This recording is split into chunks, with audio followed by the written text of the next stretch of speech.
ایک انگریز کو بچپن سے ہی یہ خوف تھا کہ جب وہ سوتا ہے تو اس کے بیڈ کے نیچے کوئی ہوتا ہے، لیکن بڑا ہونے کے بعد اس کا یہ خوف دور نہ ہوا۔ بڑی سوچ بچار کے بعد وہ ایک ماہر نفسیات کے پاس گیا اور اپنا اسے مسئلہ بتایا کہ کوئی حل بتائیں، نہیں تو میں اس خوف سے پاگل ہو جاؤں۔ ماہر نفسیات نے اسے کہا کہ مجھ سے علاج کروا لو، 1 سال میں تمہارا یہ مسئلہ گارنٹی کے ساتھ حل ہو جائے گا، بس ہفتے میں 3 دن تمہیں آنا ہوگا میرے پاس۔ انگریز نے پوچھا اور آپ کی فیس کتنی ہوگی؟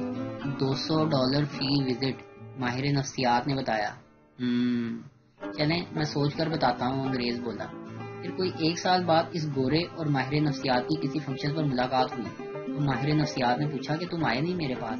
گورے نے جواب دیا کہ میرا وہ مسئلہ میرے ایک پاکستانی دوست نے صرف ایک بریانی کی پلیٹ اور ایک بوتل پر دور کروا دیا، اور آپ کی فیس کے پیسے بچا کر میں نے گاڑی بھی خرید لی ہے۔ ماہر نفسیات نے بڑی حیرانگی سے پوچھا، بھئی اس نے ایسا کیا علاج بتایا، مجھے بھی بتاؤ پلیز۔ گورا: پاکستانی دوست نے مشورہ دیا کہ بیڈ بیچ دو اور فرش پر گدا ڈال کر سویا کر۔ ارطغرل ڈرامے کی مقبولیت کے بعد ہمارا فرض بنتا ہے کہ ترک بھائیوں کو شکریہ کے طور پر اپنا ڈرامہ بلبلے گفٹ کر دیں۔ ہمارے چینل پہ آنے والے اصلی لیجنڈز تو وہ لوگ ہیں جنہوں نے ابھی تک ارطغرل ڈرامے کی ایک بھی قسط نہیں دیکھی۔ بلی: تم کتنے سال کے ہو؟ ہاتھی: 5 سال کا۔ بلی: اتنے بڑے کیسے ہوئے؟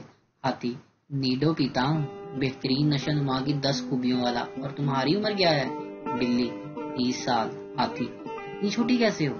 بلی: کون سکرین لگاتی ہوں، بڑھتی عمر جیسے تھم سی گئی ہو۔ زندگی کے مختلف ادوار کے مشروبات: بچپن، دودھ، primary, juice, high school, milkshake, college university, Red Bull, Pepsi, شادی کے بعد دم والا پانی۔ فیصل آباد کے دوست کو بتایا کہ پھوپھا جی فوت ہو گئے ہیں تو جواب آیا، کداں، کرونا کے سادہ؟ نہایت افسوس سے کہنا پڑتا ہے کہ ہم آہستہ آہستہ اپنی شاندار تہذیب سے دور ہوتے جا رہے ہیں۔ کل میں نے دیکھا کہ ایک بچے نے آئس کریم کا ڈبہ کھولا اور ڈھکن چاٹے بغیر ہی پھینک دیا۔ والدین سے گزارش ہے کہ بچوں کی تربیت پر توجہ دیں۔ گھر میں چاہے 10 کمرے ہوں لیکن سب سے زیادہ رش اس کمرے میں ہوتا ہے جس میں ماں ہو۔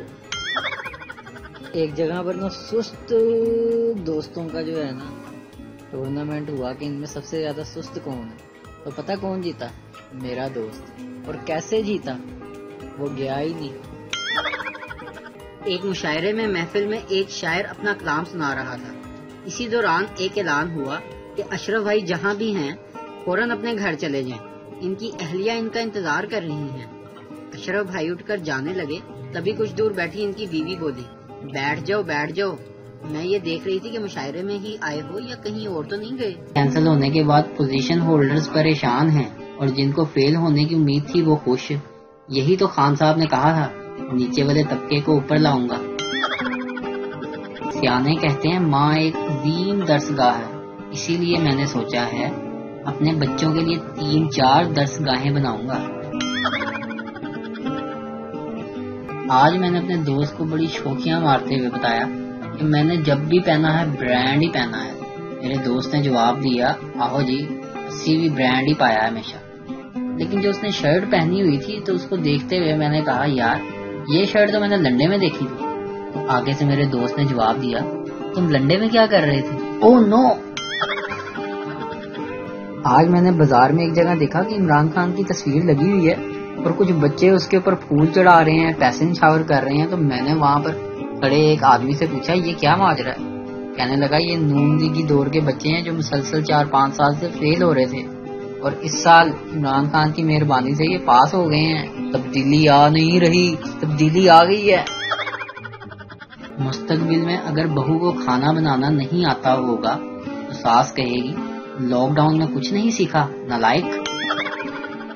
ارطغرل سیریز سے پتہ چلتا ہے کہ مرد کا حسن داڑھی میں ہے اور عورت کا حسن مکمل لباس یعنی پردہ میں، جس کی تعلیم اسلام پہلے دن سے دے رہا ہے۔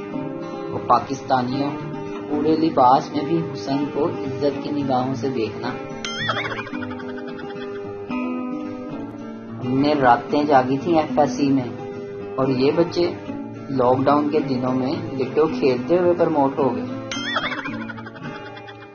ایک آدمی تہجد پڑھنے کے بعد دعا مانگ رہا تھا، سب سو رہے ہیں، میں تیری عبادت کر رہا ہوں۔ ساتھ والی چارپائی سے آواز آئی، بھیا اپنی دعا مانگنا، ہماری شکایتیں کیوں لگا رہا ہے؟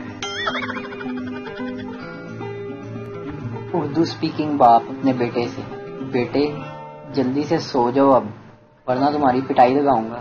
پنجابی باپ اپنے بیٹے سے، پتر پیا نہیں تو میں تیرے پانی۔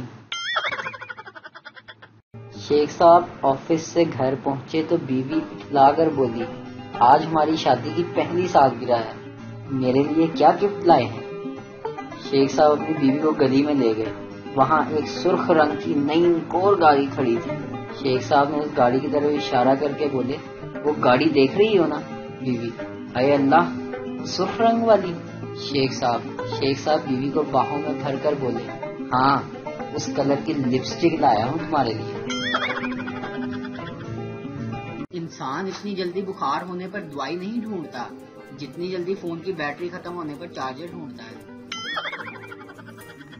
وہ تم سے کہے گا کہ امی مان جائیں گی، مگر تم یاد رکھنا اس کی امی نے خالہ کو زبان دے رکھی ہے۔ گھر میں چاہے جتنے مرضی ٹاول سٹینڈ لگوا لو، تولیہ پھر بھی آپ کو دروازے یا کرسی کی بیک سائڈ پر ہی لٹکا ہوا ملے گا۔ بیوی، آپ نے کبھی سوچا ہے میری شادی کسی اور سے ہو جاتی تو کیا ہوتا؟ شوہر، نہیں، میں نے کبھی کسی کا برا نہیں سوچا۔ ایک عورت نے اپنی پڑوسن سے حیرانی سے پوچھا، تمہارے کپڑے ہمیشہ مجھ سے زیادہ اجلے اور بہترین دھلے ہوتے ہیں، کیا راز ہے؟ پڑوسن، میں ڈنڈے کا استعمال کرتی ہوں۔ عورت، آج کے دور میں بھی ڈنڈے کپڑے سے دھوتی ہو؟ پڑوسن، نہیں، کپڑے تو شوہر دھوتے ہیں، میں تو بس ڈنڈا پکڑ کر اس کے سر پر کھڑی رہتی ہوں۔ ایک کنوارے دوست نے اپنے ایک شادی شدہ دوست سے پوچھا، یار تم نے اپنی بیوی کو کیسے اتنا متی کیا ہوا ہے؟ شادی شدہ دوست نے جواب دیا، میں سگریٹ نہیں پیتا تھا، لیکن پہلی رات میں نے سگریٹ سلگا کر بیٹھ گیا۔ نئی نویلی دلہن کچھ دیر برداشت کرتی رہی، پھر کہنے لگی، سنیے آپ سگریٹ نہیں چھوڑ سکتے؟ میں نے کہا نہیں۔ کہنے لگی، پلیز میری خاطر چھوڑ دیجئے۔ میں نے کہا، یہ لو تمہاری خاطر آج سے سگریٹ پینا ختم۔ اس کا اس پر اتنا زیادہ اثر ہوا کہ میری متی ہو گئی۔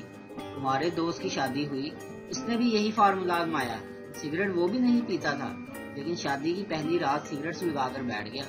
نئی نویلی دلہن کچھ دیر تو برداشت کرتی رہی، جب برداشت سے باہر ہوگی تو بولی، سنیے اگر گولڈ لیف ہے تو ایک سگریٹ مجھے بھی دے دیجیے گا۔